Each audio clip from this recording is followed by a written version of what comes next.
మేరా ration card app లో ఎలా login అవ్వాలి, ఎవరెవరు ఉన్నారు, ఎవరెవరికి ఈకేవైసీ ఇంకా పెండింగ్ లో ఉంది, ఎవరెవరికి ఈకేవైసీ అయింది, ఆ రేషన్ బియ్యం అనేది ఎంతమందికి వస్తున్నాయి, ఎంతమందికి రావట్లేదు, మనం రేషన్ కార్డ్ ని ఎలా డౌన్లోడ్ చేసుకోవాలి, వాటికి సంబంధించిన ప్రాసెస్ ఏంటి అనేది కంప్లీట్ గా మీకు వీడియోలో స్టెప్ బై స్టెప్ ప్రాసెస్ ఉంటుంది. వీడియోని ఎక్కడైనా స్కిప్ చేయకుండా స్టార్టింగ్ నుండి ఎండింగ్ వరకు చూడండి. ఫ్రెండ్స్, మన ఛానల్ ని ఇంకా ఎవరైనా సబ్స్క్రైబ్ చేసుకోకపోతే కనుక వెంటనే ఛానల్ ని సబ్స్క్రైబ్ చేసుకోండి. అలాగే పక్కనే ఉన్న బెల్ ఐకాన్ పైన క్లిక్ చేసి ఆల్ నోటిఫికేషన్ పైన క్లిక్ చేయండి.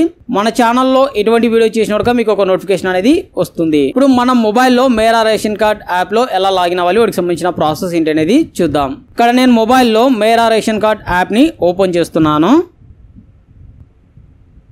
యాప్ ఓపెన్ చేయగానే మనకి ఇంటర్ఫేస్ అనేది ఈ విధంగా ఉంటుంది. ఇక్కడ మనం లాంగ్వేజ్ అనేది సెలెక్ట్ చేసుకోవాలి. ఇక్కడ నేను ఇంగ్లీష్ లాంగ్వేజ్ కనుక సెలెక్ట్ చేస్తున్నాను. సెలెక్ట్ చేసిన తర్వాత ఇక్కడ గెట్ స్టార్టెడ్ ఉంది కదా, ఇక్కడ క్లిక్ చేయాలి.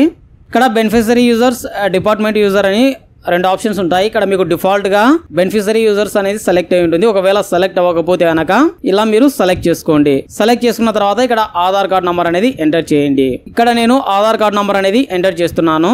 ఎంటర్ చేసిన తర్వాత ఇక్కడ క్యాప్షా ఉంది కదా, క్యాప్షాని ఇక్కడ ఎంటర్ చేయాలి. ఇక్కడ క్యాప్షా ఎలా ఉంటే అలా ఎంటర్ చేయండి. ఎంటర్ చేసిన తర్వాత ఇక్కడ లాగిన్ విత్ ఓటీపీ ఉంది కదా, ఇక్కడ క్లిక్ చేయాలి.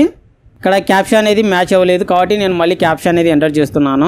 ఎంటర్ చేసిన తర్వాత ఇక్కడ లాగిన్ విత్ ఓటీపీ ఉంది కదా, ఈ ఆప్షన్ పైన క్లిక్ చేయాలి. మన ఆధార్ కార్డ్కి లింక్ అయిన మొబైల్ నెంబర్కు ఇలా ఒక ఓటీపీ అనేది వస్తుంది. ఓటీపీని ఇక్కడ ఎంటర్ చేయాలి. ఓటీపీ ఎంటర్ చేసిన తర్వాత ఇక్కడ వెరిఫై అయింది కదా, ఇక్కడ క్లిక్ చేయాలి. ఓటీపీ వెరిఫైడ్ సక్సెస్ఫుల్ అనేది కనుక వచ్చింది. ఇక్కడ ఓకే పైన క్లిక్ చేయాలి. ఇక్కడ క్రియేట్ ఎంపిన్ అనేది కనుక అడుగుతుంది. ఇక్కడ క్రియేట్ నౌ పైన క్లిక్ చేయాలి. లేకపోతే కనుక మీరు స్కిప్ అనేది చేయాలంటే కనుక స్కిప్ చేయొచ్చు. ఇక్కడ నేను క్రియేట్ ఎంపిన్ పైన క్లిక్ చేసి ఇక్కడ ఎంపిన్ అనేది సెట్ చేస్తున్నాను. మీకు గుర్తు ఉండే విధంగా 4 నంబర్లు అయితే కనుక ఎంపిన్ అనేది సెట్ చేసుకోండి. ఎంపిన్ ఎంటర్ చేసిన తర్వాత ఇక్కడ నెక్స్ట్ పైన క్లిక్ చేయాలి. ఇక్కడ మళ్ళీ రీ ఎంటర్ ఎంపిన్ అయితే కనుక అడుగుతుంది. మీరు ఇందాక ఏ ఎంపిన్ అయితే ఎంటర్ చేశారో సేమ్ ఎంపిన్ ని మళ్ళీ ఎంటర్ చేయండి. ఎంటర్ చేసిన తర్వాత ఇక్కడ క్రియేట్ ఎంపిన్ పైన క్లిక్ చేయాలి. ఇక్కడ ఓకే పైన క్లిక్ చేయాలి. ఇక్కడ మనకి లొకేషన్ అయితే కనుక అడుగుతుంది. ఇక్కడ ఈ ఆప్షన్ పైన క్లిక్ చేయాలి. ఇక్కడ స్కిప్ పైన క్లిక్ చేయండి. ఇలా మీకు యాప్ అనేది ఓపెన్ అవుతుంది. ఇక్కడ రేషన్ కార్డ్ అయితే కనుక చూపెడుతుంది. రేషన్ కార్డ్కి సంబంధించినటువంటి డీటెయిల్స్ అయితే కనుక మీకు ఇక్కడ చూపెడుతూ ఉంటాయి. ఇక్కడ హెడ్ ఆఫ్ ఫ్యామిలీ ఎవరైతే ఉన్నారో వాళ్ళ పేరు చూపెడుతుంది. రేషన్ కార్డ్కి లింక్ అయిన మొబైల్ నెంబర్ ఇక్కడ చూపెడుతుంది. ఇక్కడ అడ్రస్, రేషన్ కార్డ్ నెంబరు, వాటికి సంబంధించిన డీటెయిల్స్ అయితే కనుక మీకు కంప్లీట్ గా ఇక్కడ ఉంటాయి. ఇక్కడ మేనేజ్ ఫ్యామిలీ డీటెయిల్స్ ఉంది. ఇక్కడ క్లిక్ చేసినట్లయితే కనుక రేషన్ కార్డులో ఎవరెవరైతే ఉన్నారో వాళ్ళకి ఈ కేవైసీ ఎవరికైనా పెండింగ్ ఉన్నట్లయితే కనుక ఇక్కడ చూపెడుతుంది.